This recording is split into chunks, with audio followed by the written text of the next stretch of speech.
mbokk yi ñu ngi leen di nuyu te di leen dalal jàmm ci seen plateforme Evenprod bu leen fàtte abonné wu ngir mën a jot ci ni mu waree ci bépp programme bi nga xamante ni yéen a ngi koy am ci plateforme bi moo xam série yi leen ci xaar wala du côté de Evenprod studio émission yi nga xamante ni itam ñu ngi leen koy baaxee. wàllu inondation ndax xam ngeen ni Sénégal yàgg nañ ci souffrir ba fi ñuy wax ni am na ñoo xamante ni ñi ngi ci biir ndox mi loolu moo tax tey jii ñu indi thème boobu di ko waxtaanee ak ki nga xamante ni mooy monsieur Madické Cissé ñu ngi lay nuyu sëñ Madické.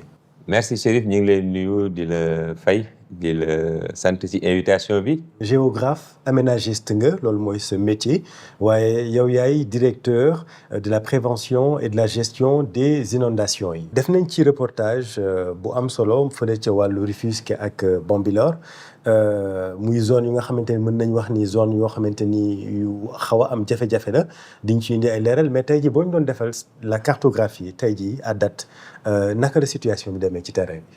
jërëjëf Chérif comme li nga wax effectivement lu mat ñeenti pont mi ngi woon fii ci biir Bambilor tey jii malheureusement bi ñuy defaraat tali bi pont yooyu yëpp daanaka existé tul woon. du coup ndox mi moom ala kulli xaal fa mu daan jaar lay jaar toujours ndox du gëlëm donc bu ñëwee ba ci pont yooyu nga xam ne fa la waroon a jaar gisu ko day daal di taxaw commencé créer inondation mu nekkoon jafe-jafe bu mag ci Bambilor dëkk quartier bi ñuy wax ay këri suuf jàpp kër Serigne Touba jàpp Akise n'est-ce pas tey mu nekkoon lu metti pendant les 3 dernières années mais wax dëgg yàlla ñu ngi ciy def ay jéego parce que jéego yi si njëkk mooy 2021-24 la ñu njëkk ubbi pont bi nekk ci diggante cité Akise ak Bissis n'est-ce pas moom mooy traversé wàcc pour mën a dem vers le Lac Rose daaw également ci ndigalu monsieur le ministre de l'assainissement ñu ubbiwaat beneen pont bi ñuy wax kër Serigne Touba n'est-ce pas nga xam ne day jàpp këri suuf jàpp kër Serigne Touba ñu ubbi pont bi tey ji quartier yooyu yëpp seen ndox day wàcc ñu def fa benn bassin bu mucc ayib bi nga xam ne on l'a fait réaliser avec le génie militaire ba nga xam ne une bonne partie tey jii de Bambilor wax dëgg yàlla ils sont soulagés desaat na nag yeneen ñaari pont yi nga xam ne war nañu ko ubbi et en même temps nag canaliser toutes ces eaux là parce que Bambilor dafa am 4 voies d'eau yu koy traversé mu nekk li nga xam ne ñi ngi ci amaat beneen liggéey beneen bi ñu ci amaat mooy ñëpp ñi nga xam ne dañu nekk ci yoonu ndox yooyu il faut que ñu yëkkati leen Bambilor commencé nañ ko fii ñu def bassin bi yëkkati nañ fa fukki kër ak juróom-ñeent yi nga xam ne ay nit ñoo fa dëkkoon tabax ko ñu indemniser leen waxtaan ak ñoom ñu ne effectivement xam nañ ne fii gënul ñi ngi fii loru di lor ñeneen ñu waxtaan ak ñoom indemniser leen def fa bassin tey jii une bonne partie de Bambilor soulagé wu na mais loolu aussi reste valable pour Kounoune reste valable pour Sangalkam reste valable également pour Tivaouane Peulh Niaga autrement dit ñoom dafa am lu ñu bokk ñoom ñooñu dafa am lu ñu bokk muy Sangalkam arrondissement Sangalkam ñoom dañu bokk Lac Rose maanaam le bassin versant du Lac Rose maanaam ndox yi daw yëpp foofu lay wàcc di dem te Dakar tey jii màggaayam foofu rek la jëm parce que ñëpp xam nañ ne Dakar mënul màgge si booru géej gi donc vers le continent rek lay jëm Thiès de manière globale foofu. loolu moo waral forte urbanisation bi nga xamante ni gis nañ ko ci zone yooyu ci zone boobu exactement oui mais ñun ñi ngi koy gàttandu balaa nit ñiy dëkkee ñu fas yéene ci liggéey ak cadastre ak domaine ak urbanisme ak mairie yi ba ñu libérer sécuriser l'ensemble de ces voies d'eau là. tey jii balaa ñuy yegg léegi ci zone boobu ba tey am na beneen zone tamit boo ko sorewul muy Rufisque tamit am na ay jafe-jafe yoo xamante ni seetlu nañ ko damay dem ñu seetaan reportage Balla Moussa Camara ci zone yooyu moo xam Bambilor ak Rufisque ñu dellu si waat ci waxtaan. askan wi di fi yeewoo lii di inondation sonal na leen lool ñoo ngi sànca bu Rufisque si bisum samedi 11 octobre 2025 gox gi ñenn ci askan wi dem nañu ba suñu gisee caméra dañu naan jarta ñuy wax ndax yaakaar gu tas jàpp ni seen aajo du mës a faju bépp waxtu boo ñëw daanaka ndox bi day wéy di leen sonal boole ci ànd ak mbalit gu dul jeex. ndox mi chaque jour dañ koy bale buñ ko bale dañ ci def eau de javel doog see mën a dox te suñu foos yëpp pëtëx ndax ndox mi bu xësee ba dugg ci day lekk kii bi ciment bi bu lekkee ciment bi mooy waral gi nga fii nii dafa pëtëx léegi nab doo bi douche bi moom chaque jour day fees. fu mu ne nii tey bu ñu ngaccoon foos bi ndox mi day dem dañoo dem ba suñu douche sangukaay bi dafa bloqué. douche sangukaay gu bloqué waaye itam kër ñoom Awa Mbaye lii di daal bi wóoratul bépp waxtu mën naa daanu. ñëwee day lok ndox mu daan def comme bu nawetee ba pare bu tawee ba sabe dañuy yëg si kaw bale ka buñ ko balee pour mën a jàppale bâtiment ndax bâtiment bi kii la dafa am ay fer léegi fan yee nag moom si sama mag ji tournel sama mag ji la daanu woon si kawam mooy néeg boobu mën a dugaloon si la daanu woon si kawam bâtiment bi yëppay daanu day yàbbi nawet bi du ñu am jàmm tant que nawet bi passé nawet dina passé bu lu yàgga ba am 3 mois ñun ñuy doog a nekk si jàmm suñu foos yeeg suñu yëpp a fees.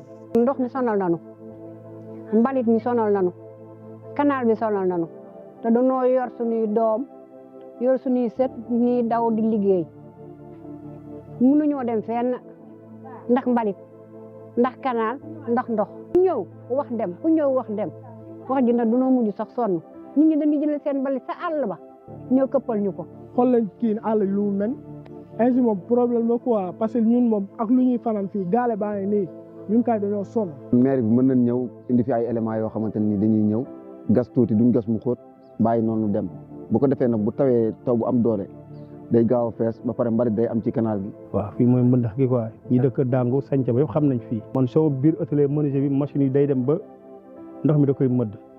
bi ñu jógee Rufisque dem nañu itam fi nga xamante ni mooy Bambilor daanaka bi ñu fay àgg guddi na waaye saltige Ibrahima Faye ak ndey ji réew gi xamal nañu ni itam ni ndox gi sonal na leen torop. fii inondation yi ça ne date pas d'aujourd'hui taw yàlla moo ko indi te it ndox du fàtte yoonam fii 4 ponts moo fi amoon pont Mame Malick Mbacke mooy défilé sur la route de Gorom 2 pont bii fi jëkk mooy pont bi su dugg Bambilor am na pont boo xamante ne macha allah beneen pont bi nag mooy pas Seyni Sène ñetti pont am na fi bii nga xamante marché bi fii ngay xool nii fii nga duggee nii pont boobu nag moo jël canal ba suuf ko Lac Rose. mais am na zone yoo xam ne si biir Bambilor ay kër yoo xam ne seen borom génn nañ ko. ndox maa nga fa ndoxu déwén bi la ko fay fekkaat. li ñu mun nemmeeku fu ñu jot a jaar yëpp mooy nawet ak noor ndox bi day wéy di sonal yenn gox-goxaan fii si Dakar. gis nga reportage bi. voilà gis nga saltige yi li ñu wax. li ñu wax dëgg la. parce que booy xool Rufisque à ma connaissance à part li fa Promoville. di réhabiliter tey jii ren jii. depuis daaw ak ren muy la fermeture du canal de Rufisque. réhabiliter ko fermer ko canaux yu nekk Rufisque yëpp date depuis la colonisation. mais situation bu métti la quand même. oui situation bu métti la parce que li ko indi mooy effectivement mooy li ma la wax xam nga Rufisque booy xool nappe bi daf ko jege trop benn. ñaareel ba canaux yi fa jotoon nekk boo jëlee tey jii canal de l'Ouest comme canal de l'Ouest dafa ñëw ba ci géej gi mu def benn genre étranglement. parce que mënoo def canalu 3 mètres ñëw ba ci géej gi ba ko jàllale par 80.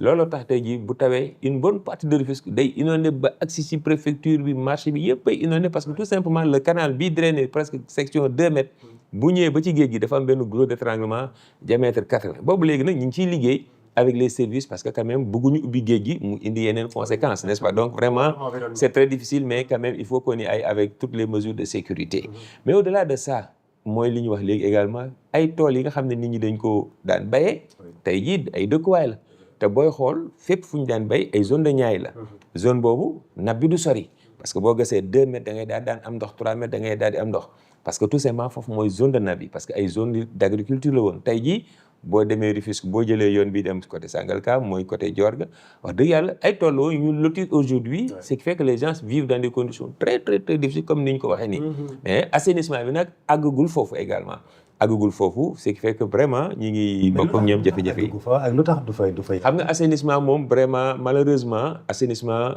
toujours suñu xam nga la croissance urbaine dafay jiitu lu bëree bëri ci suñu planification dëkk yi nit ñi dañuy dem dëkk ba pare soor di état bi même soor di ko yëg à la limite en fait état bi dina ko yëg au départ mais en réalité nit ñi aussi il peut pas continuer à attendre la planification urbaine maanaam lotissement assainir soor di la jox kër c'est pour ça que donc yàkkamti boobu mooy tax suñu croissance urbaine moo gaaw loolu la li ma la mën a wax mooy c'est la croissance urbaine croissance démographique ñaar yooyu yëpp bu la sëkkataloo l'État ne peut pas suivre l'État ne peut pas suivre et malheureusement souvent ça crée également des désagréments. Mais quand même, des efforts sont en train d'être pris aujourd'hui.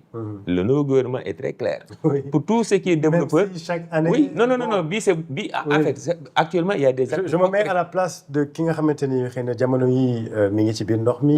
Et que daaw jéeg même bu dul sax parce que effectivement lii lu fi yàgg la c'est pas une affaire de régime. moo xam gouvernement bi fi jógee ak bu bees bi.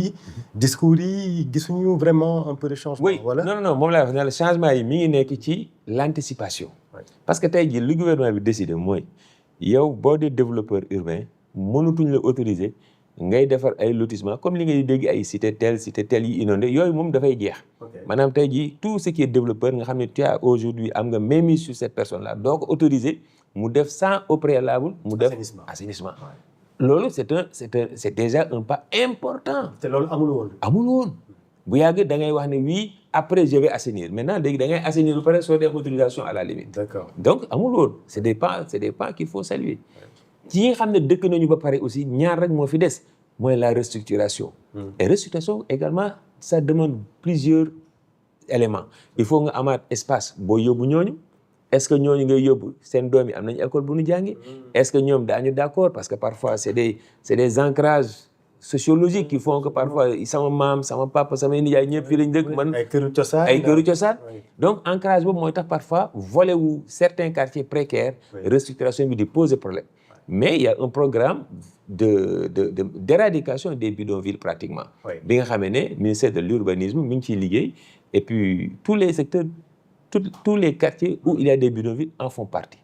Keroog ci conférence de presse bi nga xamante ni gouvernement bi animé na ko te yow nga teewaloon fa le ministre Cheikh Tidiane Dièye aux côtés de Marie-Rose Faye porte-parole et le ministre de l'éducation nationale Moustapha Guirassy maa ngi la dégg yaa ngi wax que ni am na 1797 titres fonciers. yoo xamante ni ñi ngi nekk ci ay yoonu ndox des voies d'eau te loolu am na décret bi nga xamante ni président de la République jël na ko ci ngir yombal seen liggéey. Est-ce que mën nga ñu ci leeralal. Voilà dañuy xam nga loolu effectivement monsieur le président de la République jël na décret déclarant utilité publique le projet de libération et de sécurisation des voies d'eau parce que tey dafa am li nga xam ne moom rek moo ñu permettre ñu mën a xeex inondation yi mooy la connaissance du risque d'inondation tey yàlla dimbali nañu fépp fi nga xamante ne yoonu ndox la woon on en a une connaissance altimétrique on en a une connaissance millimétrique.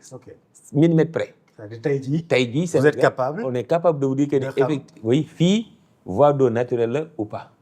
Même s'il ne pleut pas. C'est-à-dire que yow boobu doo ko gis. Mais nous on l'a éprouvé. À Touba, à Kaolack, à Kaffrine, à Tamba, partout où pratiquement les modélisations ont montré c'est des voies d'eau, nous les avons éprouvées cette année. Moi personnellement, j'ai fait presque comme l'a dit monsieur le ministre, nous avons fait pratiquement le Sénégal. Et partout où nous avons éprouvé la cartographie, les modélisations, ça s'est confirmé comme pas de différence. loolu mooy constat yi. léegi après lan la ñuy def. li si des mooy comme ni ma la ko waxee déjà pour Dakar et pour tout le Sénégal. Dakar déjà liggéey nañ ci ak cadastre ak urbanisme ba pare. xam nañu les titres qui sont sur ces voies d'eau là. wax nga ko léegi 1797. titres fonciers ak d'autres qui sont du domaine national. Parce que maintenant pour ceux qui ont les titres fonciers il y a une procédure dañ ciy def ak ñoom def recensement évaluation est-ce que titre foncier rek est-ce que tabax nga si est-ce que ñaata nga si tabax bu ñu paree ñu dem réconciliation bu ñu ci paree nag président jëlaat beneen décret daal ne fii bu fi kenn defati dara après troisième fois président jëlaat beneen décret daal ne nangu na ko nag si Chérif jox ko état du Sénégal ñu mën a nga xam ne léegi su boobaa day nekk moomeelu état du Sénégal. keneen dootu ci am accès. Service du cadastre verrouillé service des domaines verrouillé mu nekk des voies d'eau naturelles libérées et sécurisées. te loolu à peu près c'est pas. non loo xamante ni en un an la. non wax naa la ko déjà rek y a 3 décrets. y a 2 autres décrets yu président war a jëlaat. donc ñi ngi ci première phase bi. donc ñi ngi recenser. évaluer bu ñu paree jébbal ko président ne ko. lii kat lay coûter. après président jëlaat beneen décret daal ne léegi bu fa kenn defati dara. ba ñu fay ñooñu ba pare.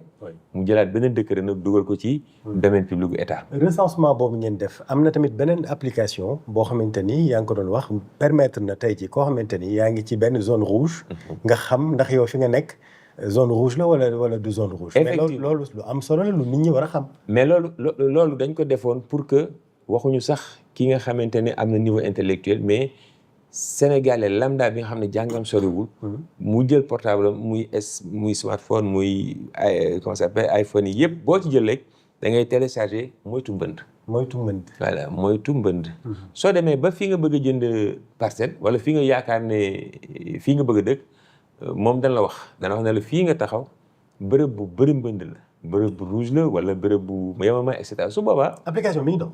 mais télécharger sa téléphone defal sa téléphone moytu mbënd. mais yéen en tant que technicien ban évaluation ngeen ci est-ce que nit ñi ñu ngi koy utiliser réellement. si am nañu à Touba par exemple les gens l'utilisent en tout cas c'est à Touba que les gens l'utilisent le plus. À Touba. Ok. Et à Dakar. Bon, c'est vrai que j'ai pas fait le monitoring depuis quelque temps, mais nos services informatiques, ils font le monitoring pour voir le nombre de personnes qui peuvent utiliser quand même. Parce que je ne l'ai pas en tête, mais j'avoue que nous-mêmes, on fait le monitoring pour voir le nombre de personnes qui peuvent utiliser, quoi. Bon, mais je pourrais vous dire ça après, avec le service informatique, ils vont nous dire. Effectivement. Mais j'avoue que, voilà. Exactement, voilà.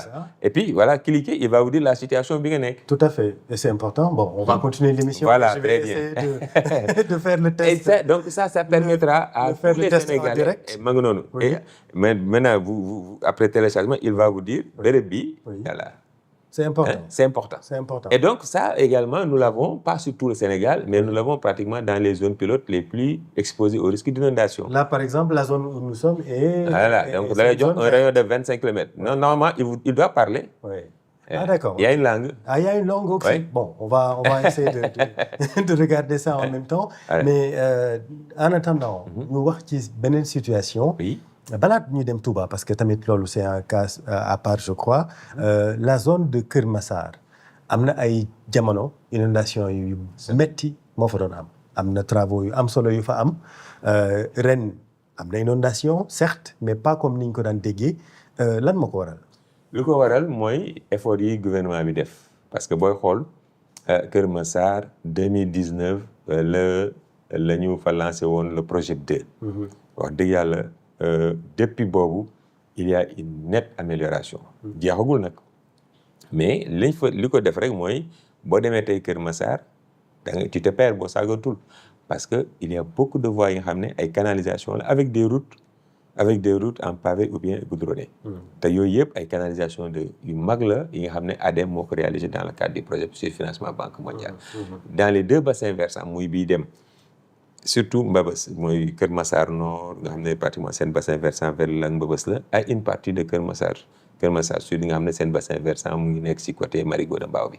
donc vraiment c'est des efforts yi nga xam ne waa Kër Massar seen bopp ñu ngi koy saluer avec assez de bassins mais surtout plus de 30 kilomètres de canaux qui sont réalisés. Et puis pas le problème reste entier quand même. Oui, mais c'est normal parce que quand vous parlez aujourd'hui de Kër Massar, rien que Kër Massar, il y a 3 communes. Il y a Kër Massar Nord, Kër Massar Sud, Parcelles Assainies Jaxaay. Ouais, rien que Kër Massar, ça fait 4 communes, ça fait 3 communes. Donc, mais sur chacune des communes, aujourd'hui, il n'y a que Jaxaay où il n'y a pas encore beaucoup d'investissements. Mais vous prenez Kër Massar Nord, Kër Massar Sud, pratiquement, les gens, ils voient qu'il y a encore des efforts à faire, il reste encore des efforts à faire, mais j'avoue que les gens sont fortement soulagés. Parce que bien avant les travaux du projet, doo am sax foofu pomper ndox daaw loo am sax foofu pomper ndox mais léegi on a plus cette difficulté là lu mu métti mën nga pomper si benn canal. lan mooy taux assainissement au niveau en milieu urbain aujourd'hui? Bon, ça mënuma si répondre parce que on a un programme qui est coordonné au niveau de la direction de l'assainissement. Peut-être que di nga ma am occasion waxtaan si avec le directeur de l'assainissement qui vous donnera les taux. Je ne veux pas avancer des taux que je ne maîtrise pas trop, mais di nga ma am occasion waxtaan si avec le directeur de l'assainissement. On a parlé de 88%. Bon, je ne saurais pas trop avancer sur ça. Parce qu'en général, l'assainissement, il y a plusieurs facteurs. En milieu urbain. En milieu urbain, oui. En tout cas, il y a plusieurs facteurs qui entrent en jeu quand même. Que ce soit les eaux usées, etc. Il y a plusieurs facteurs. Absolument. Voilà. Absolument. Balaa ñuy dem Touba xaaral ma xoolaat sama application bi moytu mbënd.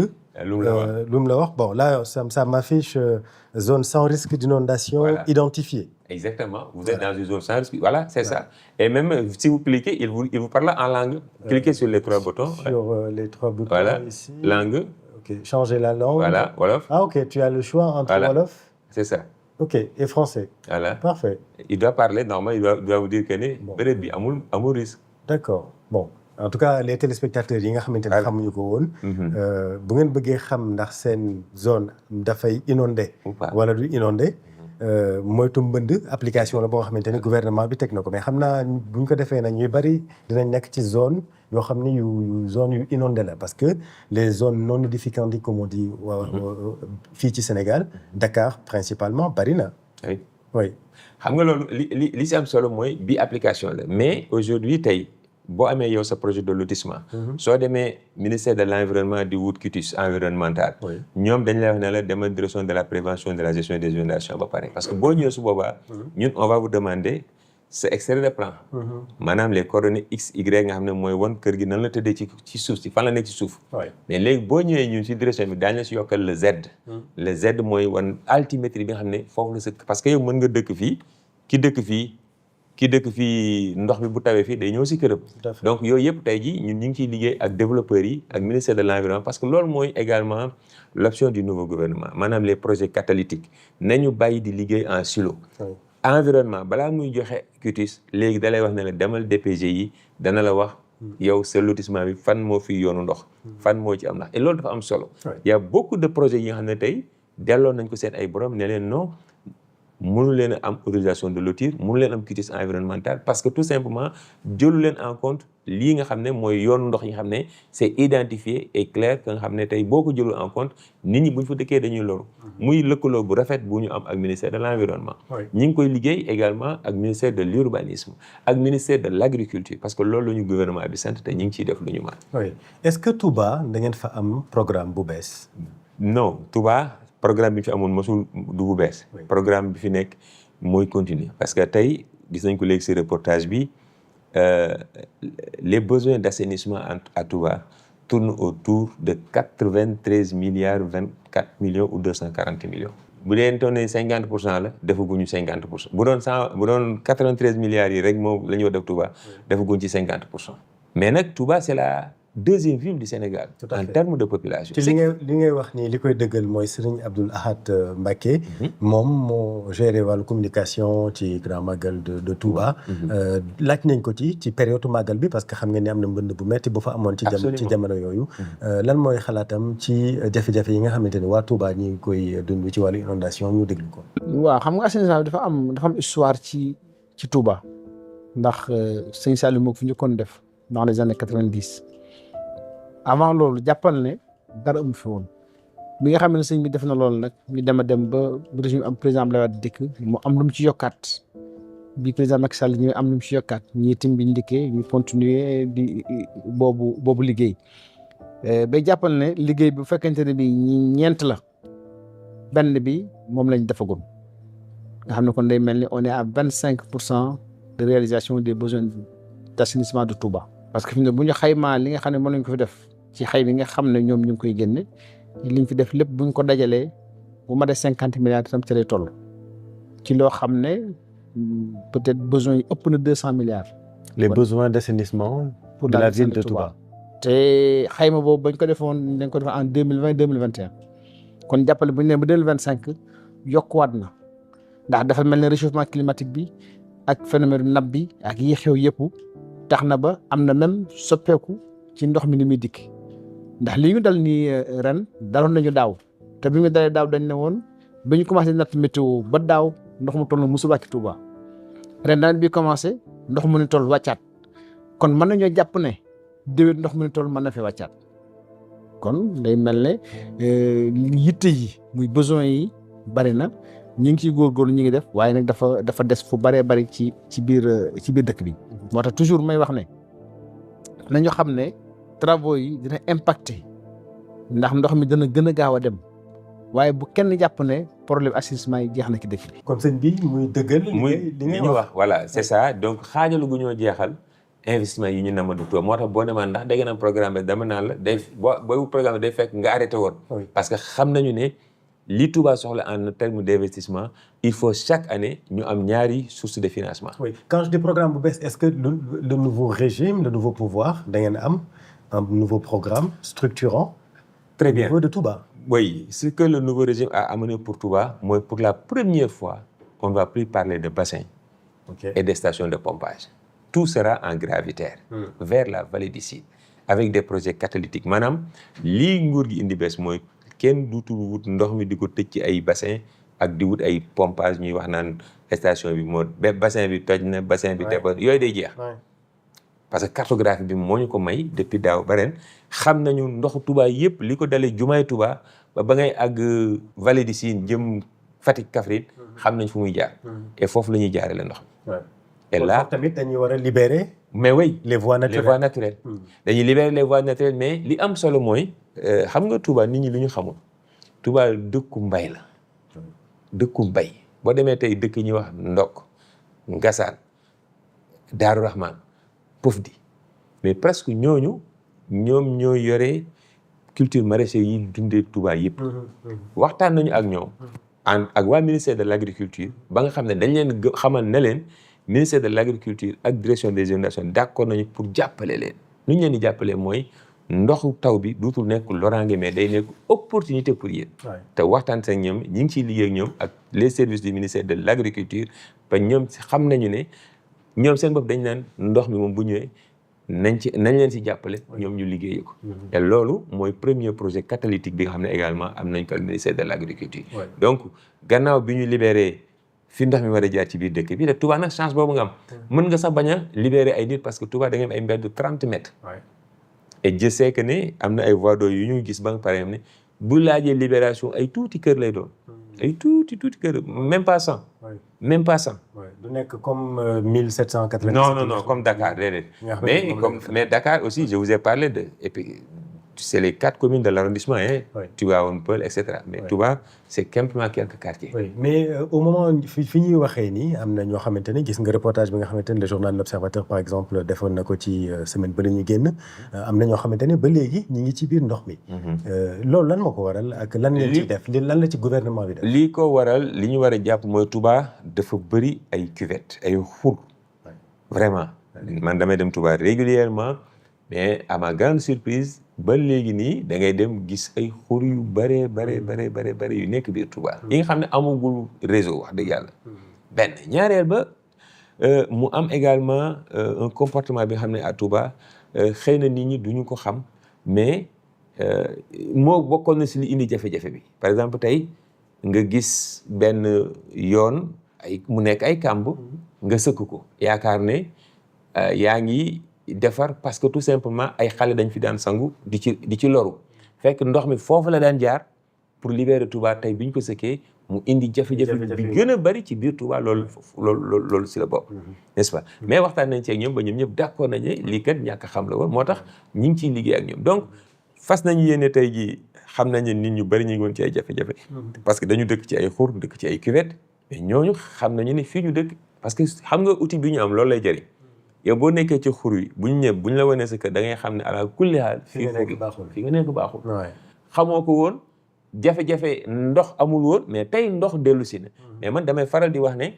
programme yi amoon Dakar boo sàggatu dina am Touba parce que bu ñu waxantee dëgg lu fi état bi mënti def maanaam lan programme ay programme déplacement de sinistré joxaat leen ay kër wala bon pas tabaxal leen ay kër mais indemniser leen toxal leen ci foofu ñu nekk du ñàkk biir Touba en plus la yoo xam ni il faut vraiment libérer parce que xam nga bu ñu nee déeg rek la mën doon te déeg yi dañu bëri à Touba ay déeg Dakar ay déeg Cimbo bëri na déeg yi dañu bëri à Touba yooyu yëpp nag tey ji malheureusement sont densément occupés waxaguñu ne dañ leen di yëkkati mais bu fekkente ne réseau yi àggu fa moi je pense que ne waxtaan ak ñoom déplacer leen dafay nekk li nga xam ne dana nekk ndimbal si ñoom parce que am na nga xam ne àla kulli haal xam nañu sax ñoom du ñu àggale seen kër yi am na ci ay kër yi nga xam ne ñoom seen borom dutuñu ko àggale donc amul programme spécial mais c'est une continuité programme yi nga xamante ni jotoon ngeen ko tàmbali dama ci insister parce que man période màggal gi ñu ngi woon l'équipe de Evenprod mi ngi woon foofu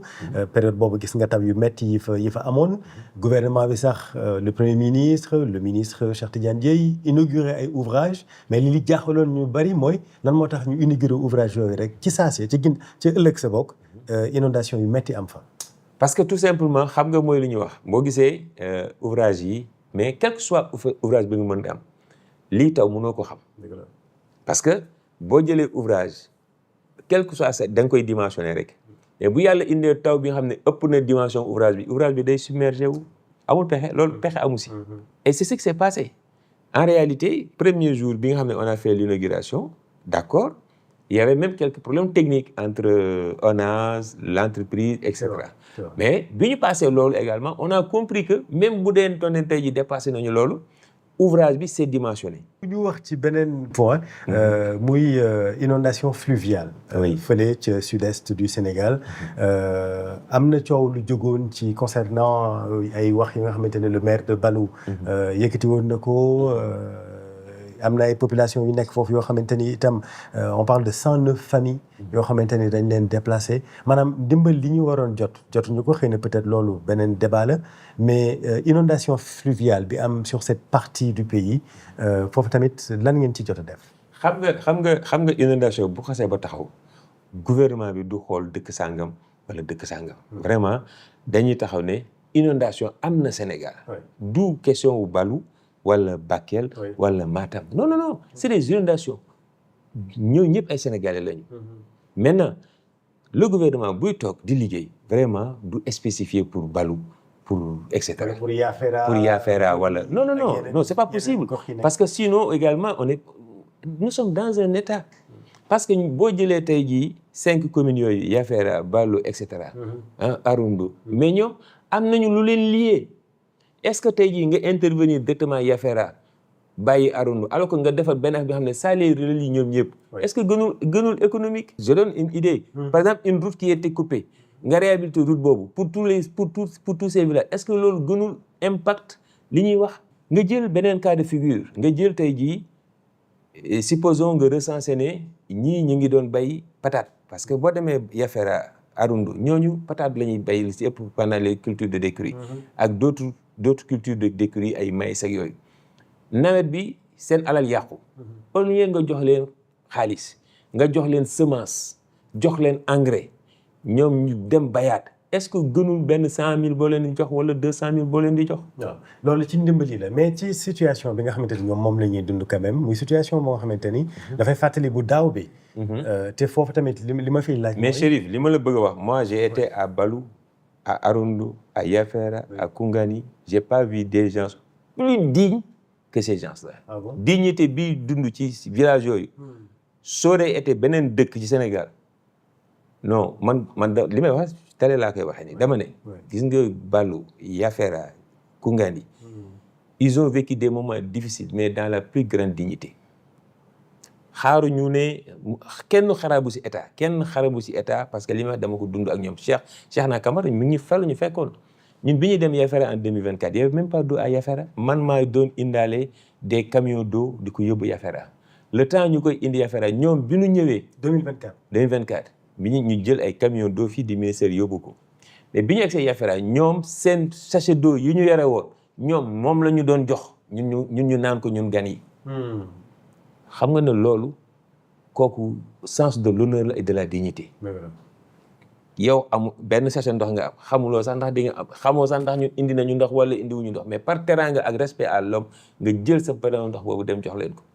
man li ma gis loolu dama leen di sant di leen nuyu di wax ne ñooñu vraiment xaw ma ku mën a wax seen place mais ku leen fekk Yafeera fekk leen Arundu fekk leen Koungani doo leen yëpp. ça je le dis. doo leen yëpp. te li may wax man dama ko dund am ay contact avec les chefs de village de Yafeera dama koy ba léegi dañuy déggante. mais li war lu état. mais boobu laa lay wax xam nga. année boobu man dama ne la bis moment boobu monsieur le ministre mi ngi woon Égypte comme tey. bi ñuy dem 2024 mi ngi woon Égypte man maa jiite woon délégation bi les premiers vivres man maa ko yóbbu. même ren jii les premiers vivres du ministère man maa ko yóbbu. en fait yóbbu moo ko mais man maa ko coordonné et ça a fait presque 10 tonnes de riz uniquement pour Bakel boobu. am ñu ñuy ñaxtu ñoom mooy 8 milliards yi ñu annoncé. parce que non 8 milliards yi nag il faut qu'on soit clair. kenn waxul woon Balou wala Yafeera wala fenn. amul benn dëkk l'État ne peut pas dire. mais 8 milliards dugal nañ ko foofu. ci ndimbal. déedéet moom laa lay wax dama ne la État du doxe noonu quand même Chérif État day wax ne. problème inondation am na dans le Sénégal. est-ce que Yafeera rek moo amoon inondation déedéet mais également les dépenses publiques dafa am ay mesures maanaam tey su premier ministre joxee ndigal ne mobiliser leen 8 milliards mais il y a des sectoriels yu koy dépenser dafa am yeneen ministères yu koy dépenser. oui on a compris mais ñoom ñi nga xamante ni ñoo nekk ci terrain bi est-ce que sentir nañ ko ni ñu ko waroon sentir. mais moom laa la wax dama ne la tey jii bu fekkee yow yaa ngi nekk foofu ngay bay ministère de l'agriculture jox la jiw bi nga xam ne sa tool yàqu woon na mu jox la engrais parce que sa tool yàqu woon na nga bayaat en plus li nga xam ne moom nga yàqule woon état jàppale wu la état jàppale na la mais yow yaa ngi bay jàppale nañ la wàllu mbay ki dëkk Touba xëy na bayul commerce lay def yàqule na kooku am peut-être boo demee solidarité nationale ils ont fait des transferts en Orange Money en Wave boo demee Touba ils vont pas le dire que ni jotuñu seen xaalis boo demee Balu Yafere les paysans yu ñu recensé woon ils vont pas te dire que ni jotuñu seen appui en semence ou bien 946 hectares de terre mais ñooñu nag ñoo doon cible bi nga xam ne ñooñu la ñu waroon a jàppale pour ñu mën a relever wu. reprendre seen activité. Voilà donc il faut pas que nit ñi jàpp ne c'était l'argent liquide bu ñu doon distribuer wala bu ñu waroon a jox nit ñi mais il fallait pratiquement trouver des activités de relèvement. relèvement post catastrophe la woon. mais relèvement post catastrophe nag da ngay xool nit ki lan moo koy jariñ plutôt que li nga xam ne nga jaarale ko fa. catastrophe bu amoon daaw amaat ren. L'explication technique keroog ci conférence de presse bi encore une fois joxe nga ko mooy les lâchers d'eau lu mënta ñàkk la mais en termes d'anticipation ci situation yu mel nii est-ce que foofu quand même état mënul reconnaître que ni am na ay jéego yu ñu fa war a def. xam nga keroog j'avais pas très bien développé mais li nit ñi war a jàpp mooy soo duggee dans la vallée. fépp fi nga xamee ne dex gi fa la daan déborder pendant les périodes de crue tey ay aménagement hydro-agricole moo fa nekk ba jëlee Dagana moom laa gën a maîtriser les gens nous disent que dañuy wax nañu 1972 Habib Thiam ministre de l'agriculture xaw ministre du développement rural bi muy aménager cuvette bi suñu papa yi xaw nañu jooy parce que daf leen fekk presque ñu nekk ci maturation wu dugub. Habib Thiam ancien premier ministre du parti socialiste mu ñëw rek ne leen dañuy aménager cuvette bi parce que moment boobu les gens dañ daan def foofu période culture de décrue lañ daan def ci tey jii fi ñu def aménagement hydro-agricole yooyu mais xamoon na moom fi mu jëmee Sénégal mu raser yëpp ñu réaménager cuvette bi def les cultures de rente si la commencé installer ay usines tomates la SNTI les gens dañuy wax nañu les premiers vieux bi ñu leen fayee xaalis dañ leen bëgg tëju kaso parce que xaalis bii ñu leen bëgg a jox pour dire que le président Habib Thiam ndeysaan yal na ko yàlla yërëm xaar ko àjjana moom gis-gis bi amoon mooy tey jii ñii culture de décrue bi nga xam ne c'est juste pour dunde mu dogal leen sur une culture de rente nga xam ne tey ñi ñu njëkk a fay boo demee ay ñun suñu ay yaay dañu koy nettali ñi ñu njëkk a fay dañ daan dem delloo ko préfet ne préfet kii daf ñu bëgg a tëjlu xaalis bi fan la mun ma koo liggéey. ça veut dire que li ma la bëgg wax mooy te loolu amoon Dagana je suis après sûr que moo am partout dans la vallée maanaam fi nga xam ne mag ñi lañ fa daan def dañuy bàyyi dex gi dugg fa ñu ñëw def seen culture de décrue état bi daf ko aménager def ay ouvrages hydro-agricoles tëj ko avec des comment on les appelle des barrages entre guillemets avec des barrages entre guillemets j'ai oublié le terme voilà mais ça veut dire que nga xam ne da ngay mën a réguler lii dugg ak lii génn waaw léegi su fekkente ne dex gi moom perte na presque 50 hectares je donne le cas de Dagana perte na 50 hectares yi nga xam ne mënutu fa dugg mais 50 hectares yooyu il faut que mu dugg ci dëkk bi impérativement parce que foofu moo doon zone dépendance bi tey on l'a aménagé en ouvrage hydro-agricole mënutu fa dugg parce que tout simplement et d'ailleurs looloo tax ngay dégg ñu naan la Matam bi mu duggee dëkk yi xam ne amul ay carrément ay ouvrage day dugg par force yàq su fekkente ne dëkk yi am ouvrage la mënu fa dugg parce que ouvrage bi da koy fermer du mën dem mais su boobaa day déborder dans les villes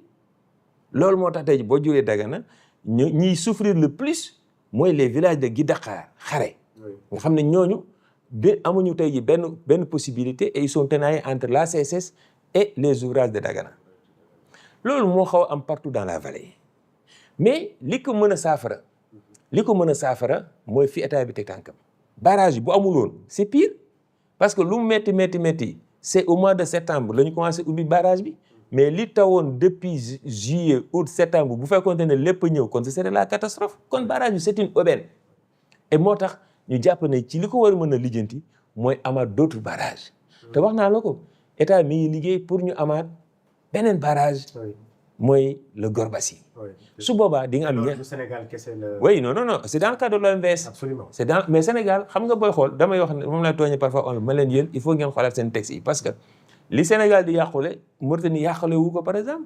bon bëggu mu tudd état mais voilà mais beneen état yàqule lu ñuy yàqule ñun li ñuy yàqule par année moo ëpp yeneen dëkk yi li ñuy yàqal boo jëlee Guinée ndox mi day wàcc Mauritanie quelque part ils sont sur des montagnes ñun ñoo nekk sur des plaines donc ñun ñoo gën a yàqule.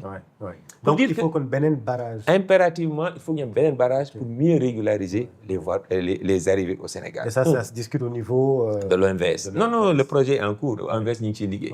mais également ñun amaat nañu yeneen gis-gis Sénégal. à partir de Saint-Louis également amaat le projet comment on l'appelle encore le pré-Ferlo. kooku day jóge Saint-Louis dugg dans le Ferlo. pour éviter les inondations de Saint-Louis.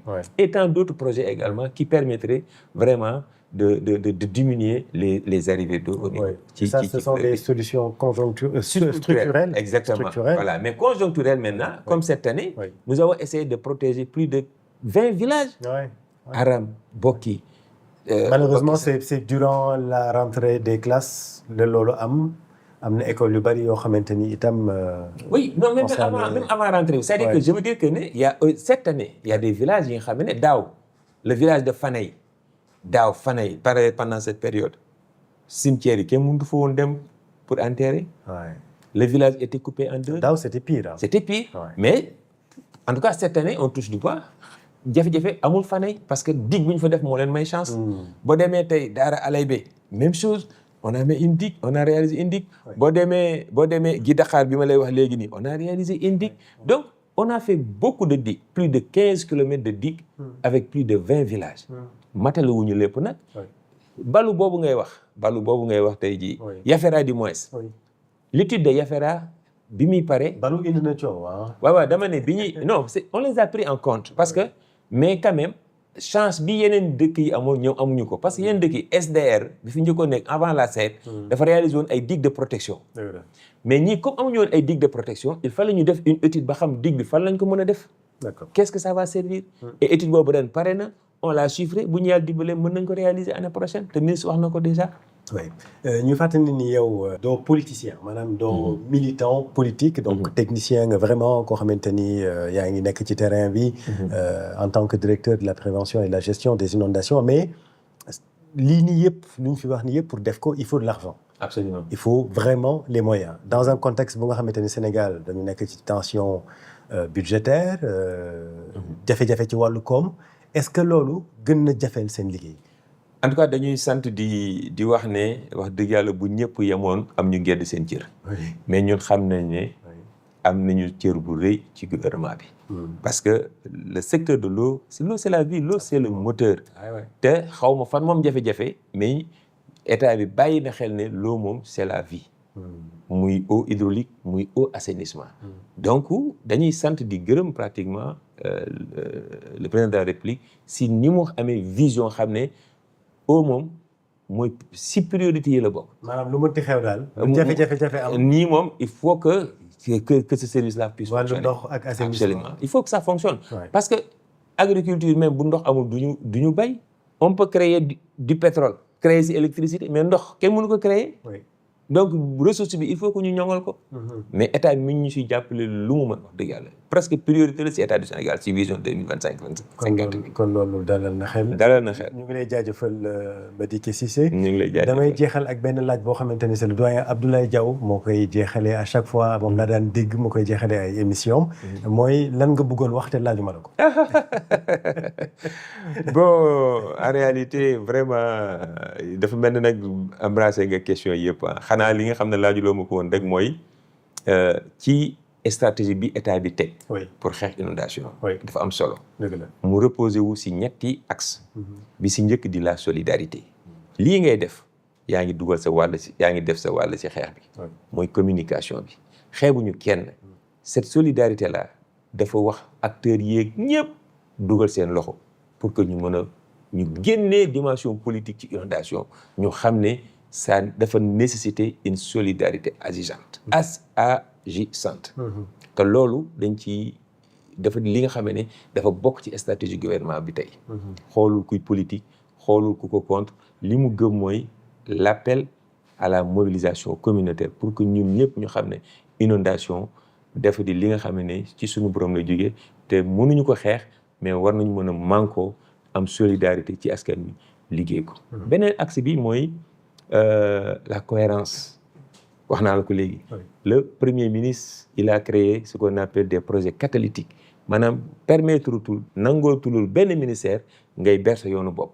te inondation moom def ci li nga xam ne dafa transversal parce que yaa ngi wax dëkkuwaay yaa ngi wax environnement yàlla def suñu ministre am ci gis-gis bi nga xam ne pratiquement on est en synergie ñun vraiment avec tous les acteurs d'ailleurs looloo tax mu créer le comité national de gestion des inondations qui regroupe toutes les structures donc loolu également dafa bokk ci stratégie leneen li ci des nag mooy la subsidiarité ku nekk xam fan nga war a yem collectivité locale bi nga xam ne war na ci jouer mu xam ne lii mooy rôle am fii la si war a yem sous-préfet bi pare ak maire ñu jébbal seen gouverneur jébbal le ministre mu nekk pratiquement une cohérence d'ensemble donc loolu dafa di li nga xam ne vraiment bëggoon naa ko wax muy la stratégie bi nga xam ne daañ ko présenter le premier ministre dana ko présenter Sénégalais yi xam naa ne du yàgg mu nekk gis-gis bu am solo ci li nga xam ne jàpp nañu ne bu ñu ko jëmmalee war na mën a indi saafara ci en fait war na mën a indi saafara sax laa mën a parce que kenn mënu ko xeex mais dana indi saafara ci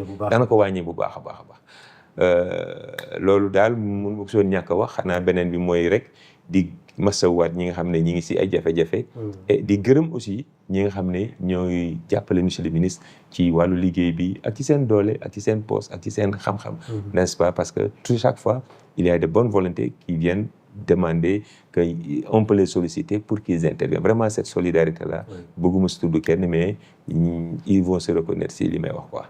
jërëjëf kontaan nañu. Merci beaucoup. En tout cas, au nom du directeur général Evenprod, Ibou Guèye, ñu ngi lay ci gërëm ci wuyu si bi parce que c'est très important aussi pour nous les acteurs de la communication. Excellent. Merci beaucoup. Merci jërëjëf mbokk yi yéen ñuy seetaan ci seen plateforme Evenprod ñu ngi leen di jox dig daje ba beneen.